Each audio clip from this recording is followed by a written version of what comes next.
Hi, this is Gina Eilers. I'm back for this fourth video today with my glasses off because I'm up to the key topic for the civil rights concerns of us trans people. There's many things, housing, employment, health care, and so forth, but everything in the media and even in front of the legislatures always seems to come back to this one incendiary topic, the use of restrooms. So I've been working on these videos as a way of rehearsing what I might say to our legislators here in Indiana and the media. Several bills are flying through the air right now at the beginning of January, so there's no one thing that we know is going to go up for a vote, and things are changing all the time. But this issue about restrooms is going to be there somewhere. So I'm so concerned to get this right. My glasses are off so I can read what I have written to get this spoken well, I hope.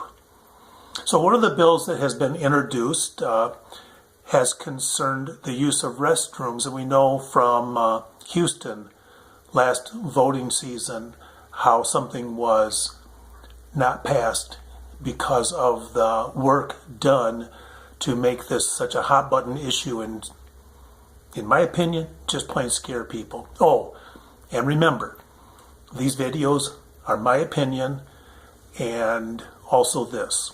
The transgender experience is highly individualized. So one bill that we have going here in Indiana that could possibly go up for vote would have all people use the restrooms which correspond with the gender they were identified at birth. So no matter how a person personally identifies, no matter if one fully lives now in his or her desired gender, no matter if one has physically transitioned, no matter how male or female one appears, I think even no matter what your gender marker is, say on your driver's license, I have not read anything that would make any distinguishing thing there. Now, folks, I know that I don't totally pass. Here, let's put the glasses back on for a second. I have decidedly women's glasses. Can you see the little bit of bling there? Look at my fingernails. They're almost always polished. I know I'm fighting male pattern baldness, but I have a feminine haircut. I often wear earrings. Lipstick to me is one of the things that always shows that this is a female here. I have feminine necklaces all the time. I wear ladies' clothes. I don't dress fancy, but I don't dress like a guy. And here's what I want to know. Do they really want me to use the men's room? And if so, are they going to pay the hospital bills every time I get beat up?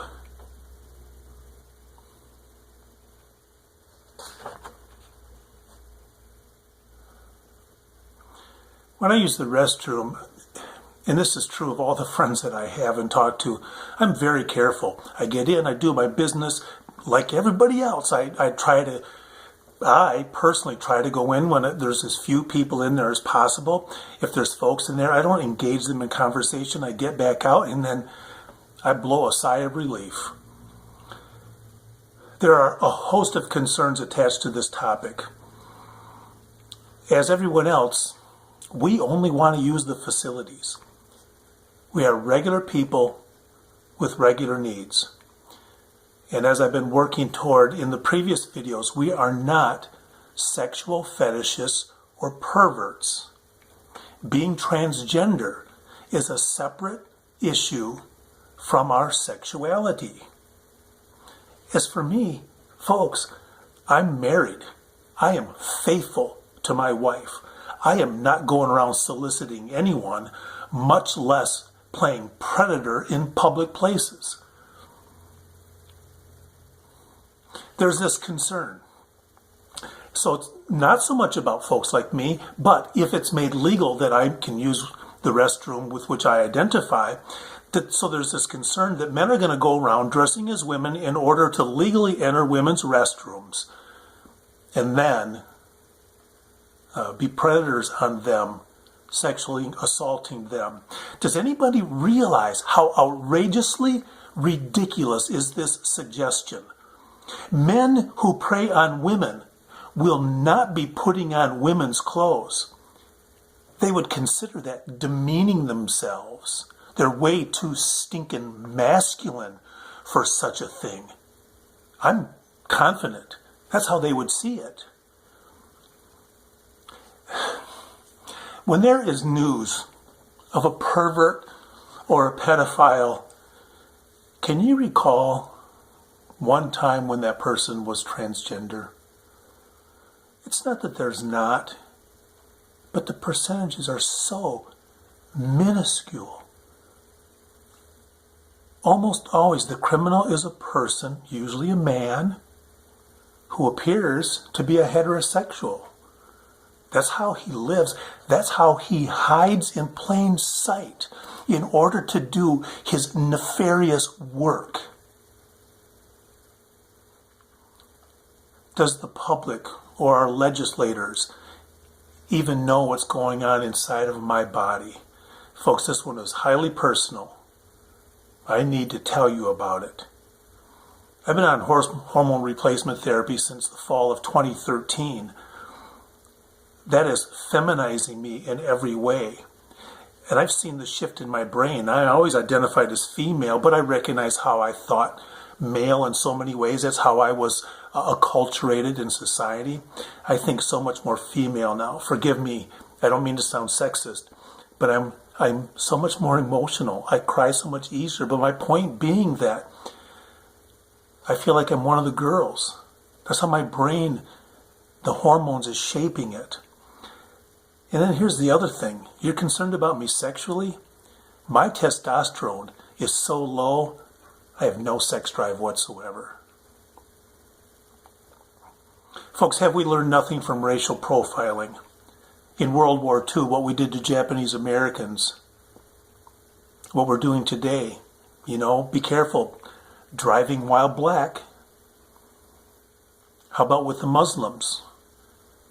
How almost all the Muslims around in the United States, they're just like me. They're just peace-loving folks who want to enjoy life and prosper and mind their own business. And yet how many people have a prejudice against them just because they're Muslim?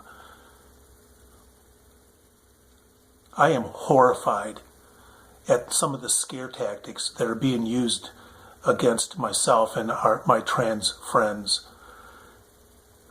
Let's talk honestly. Really listen to us.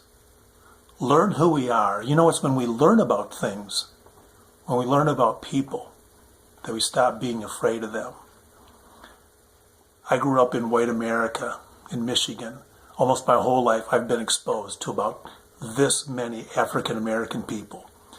I've been in Indianapolis 1.5 years now with my wife. We live in a neighborhood that might be more black than white. We found a new congregation that's almost half and half, wonderfully multicultural. And I go jogging all the time. In the grocery store I use, sometimes I'm the only white person in there. And finally, after this exposure, I don't have that automatic fear. I hate talking about this because I feel like a schmuck for ever feeling this way, but this is how I was brought up. My experience was all white. And I've learned by experience what I always knew, but now I really know. My black neighbors are just like me. And I'm just like you. You don't have to be afraid of me or my friends. Thanks.